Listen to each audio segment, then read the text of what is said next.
Patrick Cutler, otherwise known as Bad Napoleon. From Deer Lodge, Montana, the premise stayed small on Snapchat. Then, the internet did the rest.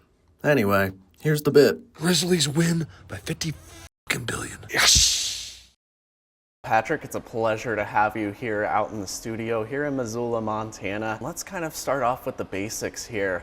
You're a native Montanan in Deer Lodge. You kind of blew up on TikTok over some time with your videos, and let's just kind of talk about that uprising first and foremost. I never thought TikTok was really anything. I had a lot of people tell me I should take my stuff to TikTok, and I met a girl off of Tinder, and she was watching my Snapchat videos, and she said, you know, you should put that on TikTok. You can grow a following really fast on there. I thought TikTok was just for music videos and stuff, so I really did not understand it whatsoever. So I started messing around with TikTok for a while, and then people would not stop calling me Napoleon Dynamite, so finally I'm like, okay, fine. I found some glasses in our costume department at our theater. I was like, let's just put these on, let's do some videos, let's just see where this goes. Once you started getting your first videos going, how did that traction start to gain for you? I was just messing around for a while. I wasn't sure what to do. And then TikTok's cool because it's like you can get nothing forever and then you'll have a video that gets like 1 million views or something. So I got up one day and had some video. I was hungover. I had my shirt off. I had my Napoleon glasses on. You know, like I said, the word was, I'm a Clydesdale in the sack. And it was just like, it was weird. It was goofy. It was like a 6-second video or something like that. And it went off for like hundreds of thousands of views, and like, okay, there's my first hit. And then eventually I got one to go for 750,000 views, and then eventually I got one where I came on and did a full scene as Napoleon. Uncle Rico made me take the garbage out. It's this big long minute video struggling with the garbage, and that hit over 1 million. And I was like, okay, there's something here. I've always been interested in sports. If you watch Napoleon Dynamite, there's the Uncle Rico scene where I could throw a football at those mountains. I started messing around with that idea. I was like, well, the Super Bowl's coming up, so I started doing some football videos like that. There's a lot of sports fans that love comedy and stuff. I did a scene in my backyard of Grizzlies losing to South Dakota State. That took off like over 100,000 views. I was like, really? Then I started doing Grizz videos, and from there, I go to Grizz games. I'll take videos with fans and stuff. I've been on the Jumbotron several times. There used to be a cameraman that worked for the Grizzlies down there on the field, and he's from Deer Lodge. I would get tickets down towards the student section or whatever, and he knew me, and I would we'd coordinate together. I was like, all right, put me on the dance for a little bit, and he would put me on the Jumbotron. So that's kind of how that worked. I knew him. Tell me about an interesting story that you've had with like say a TikTok fan, somebody that watches you online, something that sticks out in your mind. I could tell a story of just this weekend at the Grizz game. I had a stalker. And this girl, like, she comes up to me and she wants photos, and I do that with everybody. I was like, yeah, sure. And then she wants, can I take photos of you off your phone? And then you send them to me. I was like, okay, this is getting weird, but okay, whatever. I don't care. Here, take your photos. And I was like, no, I want you to send them to me right now. I'm like, well, I'm kind of busy. It's like, and she kept following me. I was like, okay, I'll get you 2 beers. Then will you send me the photos? I was like, sure. Okay, fine. She gives me 2 beers or whatever at the beer garden. I look at her Instagram. I sent it to her. And then she just keeps following me around and following me around and following me around. And then like someone's like, is she bothered? She's like, yeah. And she's like, I'll go get security. So I called security, and security came in, had to tell her like, you got to leave this guy alone, okay? Oh my gosh. Another one, 4th of July, driving home from Butte. It was like over a year ago. And this car just keeps, they'll pass me, they'll slow down, they'll pass me, they'll slow down. You know, people that do on the highway. Yeah. And then finally I'm past them, they're passing finally on the left hand. I finally just look over, I was like, what is the deal? And they got their phones going, like filming in the middle of the highway. I'm like, oh, no! Anywhere outside your lodge, Missoula, Butte, and it's like you walk in and like people just recognize you everywhere. I had a girl at the Grizz game last Saturday come out to me. She's like, you have no idea how many people know you, how much you're like, you're the face of Montana.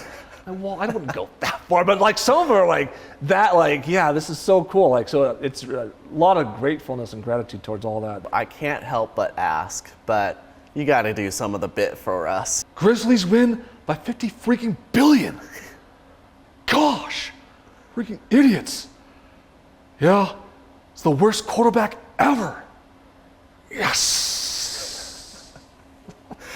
Point me towards where you intend to take your career and help, you know, keep that local community around you. For right now, I intend to stay in Montana for right now, and I don't plan on moving anytime soon, but you never know when it's time to move on to like a different place or whatever. The good thing about social media is you can run it from wherever. So I can run it from Montana for as long as I want. Have you had the opportunity to actually talk with the actor who's in Napoleon Dynamite in the movie? Yeah, so that's a question I get a lot. I had someone recently go to one of those Comic Cons or whatever that he does, and they had me do a video and showed it to him. And she went up to him and she's like, "You won't believe this guy off of Instagram," and he cut her off. He's like, "Hey, you talking about Patrick, right?"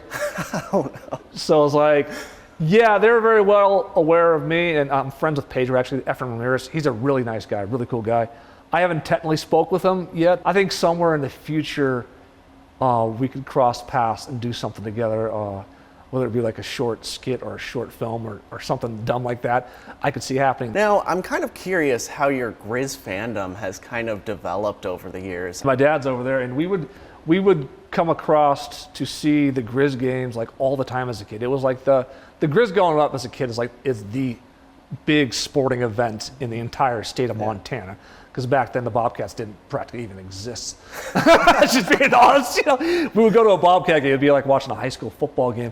But I didn't say it. It's different now. I'll say it's a lot different now. The Grizz game atmosphere as a kid growing up, it was like the big atmosphere, and it wasn't like, I'm a Steelers fan. It wasn't like the Pittsburgh Steelers for me, but it was like bringing those memories back from my childhood of destroying some of those teams, and then coming to the games now and seeing the different teams who play now, like North Dakota and things of that nature. It's a lot of fun. How does it feel for you to be able to turn a passion that you had growing up quite young into something that you can turn content into and make a living off of online? I never imagined in a million years that you could just make stuff off of YouTube and get paid to make videos, because that's primarily how I get paid now, is through the apps themselves to make videos and stuff.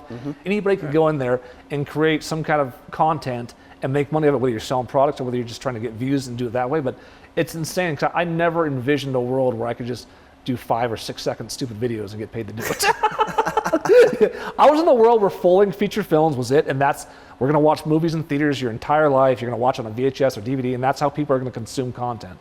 But now it's like, Netflix came around, changed everything, and now TikTok wants to compete with Netflix. Like Instagram, these people, they want to compete with Netflix for the most amount of viewers, and that's why they're paying people to create content now, which they never did before.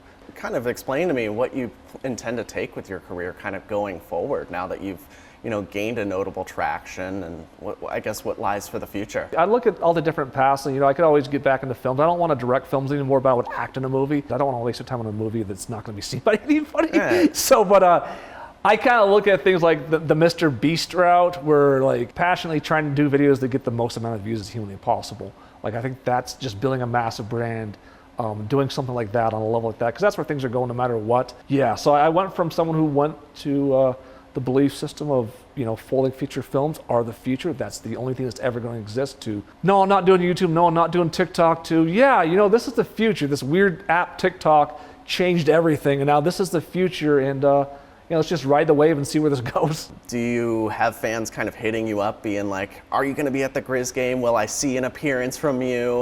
What's that look like? Yeah, I get a lot of messages like that for the Grizz, definitely.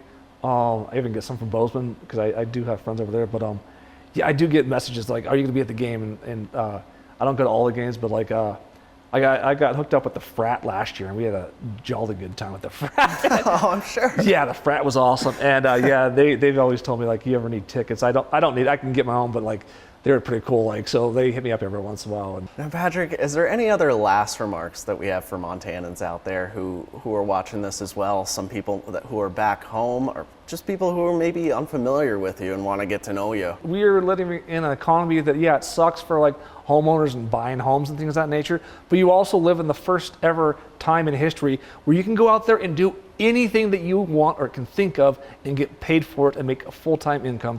Just think about me. I dress up like an idiot every single day, and I get paid more than probably your dad does.